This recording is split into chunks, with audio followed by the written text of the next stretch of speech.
Hi guys! Dumating na yung mga Christmas light na pina-order ko guys. Kaso lang, sabi ng amo ko, pa-order daw ako ng pa-order. Ibabawas niya daw yung mga binayad niya sa mga pa-order ko guys. Sabi ko, sino ba yung pangalan na nakalagay sa pa-order? Sabi niya, pangalan ko.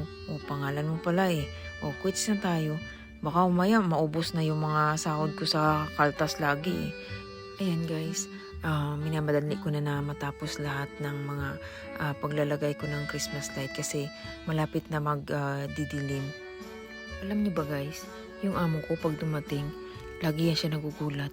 Nagugulat yan siya guys kasi pagdating sa bahay, iba na naman yung plastada ng ganito, iba na naman yung plastada ng ganyan. Hindi mapirmi ba yung kamay ko sa lipat-lipat ng mga gamit. Kaya lagi siya nagugulat, nahihilo na yan siya guys.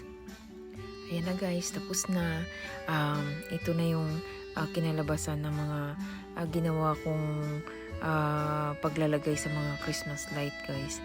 Parang feeling ko tuloy ano pa rin, December pa rin guys. Ayan, ang ganda tingnan. Kaya yung nanay at saka tatay ng amo ko guys, lagi yan nakadungaw sa terrace nila. Lagi nilang tinitingnan yung mga Christmas light kasi dati may mga Christmas light niyan dyan na binili ko din.